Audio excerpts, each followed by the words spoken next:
All right, class. First off, as always, good day. I'm glad you're here. So, today we're going to talk about price floors and price ceilings. Okay. This lesson is very, very short, so um, it's going to go by quick. So, don't uh, don't be fast forwarding too much. Okay. So, let's go ahead and get started. All right. So, here is your warm up picture.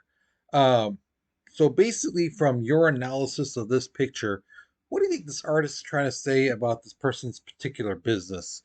Is business going good? Is it going bad? I mean, what is it? What do you think? Okay. So, go ahead, write your response. Okay, because we're moving on in three, two, one. All right. So price ceiling, it's the just like a ceiling you have in your house, apartment, or whatever building you're in. Typically there's a ceiling. And that is just what it is. It's a maximum level, right? In this case, we're talking about maximum legal price that can be charged for a product. Okay. Now, here's the thing.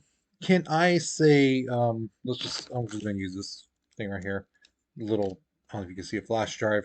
Can I sell this little flash drive for $700,000? Sure, right? No problem. But is anyone gonna buy it? Right? That's the thing. No, people are gonna buy something else, right? It's cheap, a cheaper one, better one, right? That's the same thing. Typically, when there's a product that there's a substitute for and things like that, people will go with that substitute because hey, that price is way, way, way up here, you know. But sometimes there are things that people need where there's a limited number, and the price cannot go higher, or else it's going to hurt people.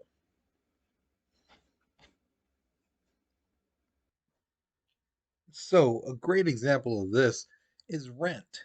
So um, some of you guys have told me, hey, I live on my own, things like that. Or I live with my boyfriend, girlfriend, things like that. Or you have roommates. You've told me you live on your own. You know this, that your rent is going to stay the same for about a year. Then you might get a letter from your landlord saying, hey, we're going to kick it up another $100, you know. And as time goes on, hey, we're going to kick it up another 100. Because the thing is, this price ceiling keeps the price of rent low as possible, so that landlords don't charge you $2,000 for a little tiny itty bitty room. You know that room is actually like, hey, if you're living in a place that small, the rent for that should be like $600, $500. As opposed to paying for a whole house. Hey, they might charge you 2 grand. It just depends. So here's the thing, though, too.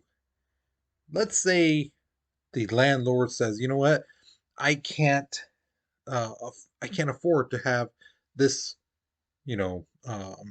house or building to be less than, $1,000 a room. So what they could do is convert it. Instead of saying, oh, this is going to be an apartment room, they could say, well, it's an office now. We're going to make that into a law office. We're going to make that into a dentist office.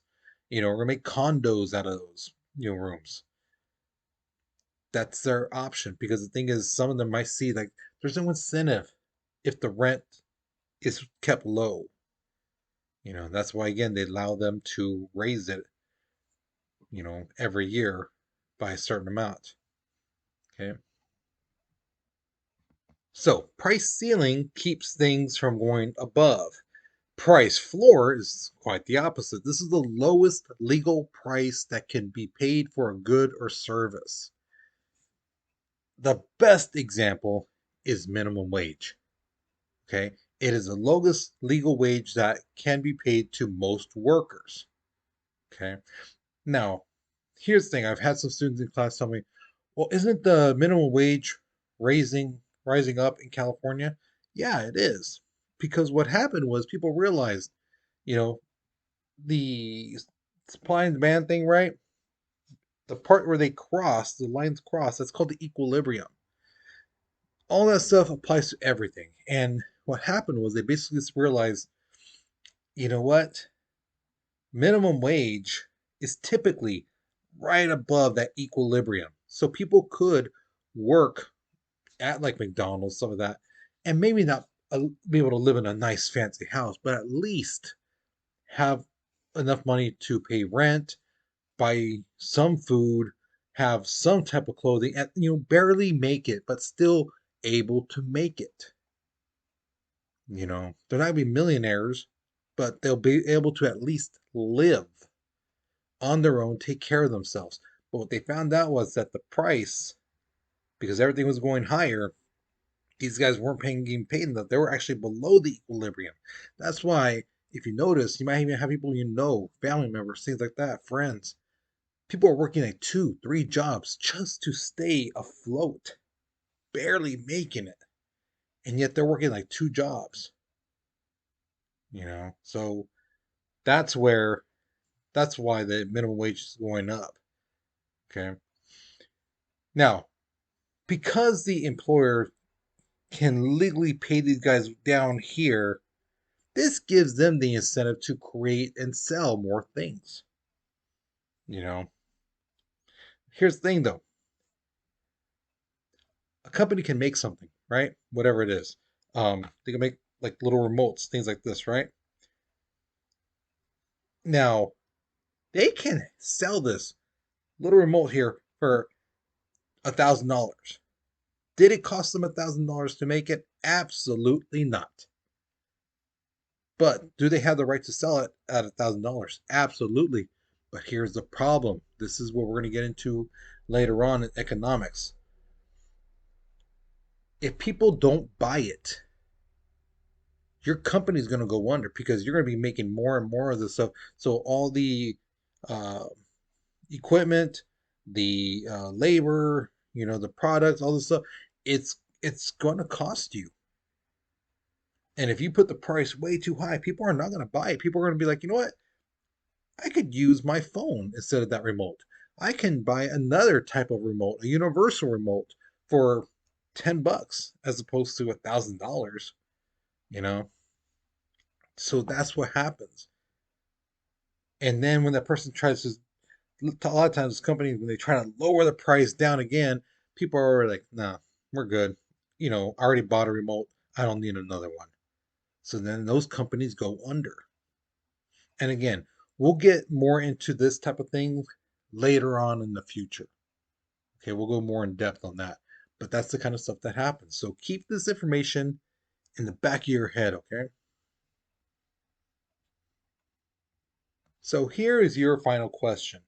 What is one thing you think should have a price ceiling? What is one thing you truly believe should have a cap? Like the price should never go above this certain price, whatever it is here. you know so think of things that people need to survive. Think of things that people um tend to get, but that's like really really expensive. Okay, now I'm going to give you an example, but I don't want to see my example on any of your guys's papers. Okay, so here's an example in my point of view. Concert tickets, nosebleeds concert tickets for people like Bad Bunny, Cardi B and all them. Nosebleed. This is the top area. This You need binoculars to see these guys. Some of those nosebleeds are like $1,000 a ticket. That's ridiculous. The cheapest seats costing $1,000? No. To me personally, mm-mm, that's way too much. They ought to put a cap and saying, you know what? If the farther away you from the people, the less you have to pay. The more you have to squint, the less you have to pay. If you have birds flying below you, you're that high up in the stadium and stuff like that, the less you have to pay. Okay, because again, you're not getting, to my personal point of view, you're not getting the excitement of being at the concert as opposed to, hey, your front row seats it costs $1,000. Absolutely, sure, but nosebleeds, $1,000. Mm-mm. Okay, so again, that's my example. I better not see that on your guys' papers. Okay, you're gonna get it wrong if I see it on your paper. Okay, um, so think of something. Think of something that is to you is like way overpriced. There should be a cap on that. Okay. So once you're done with this question, you're done with this lesson. Okay. So with that being said, you guys, you take care, you be safe, and I'll see you guys later. Okay.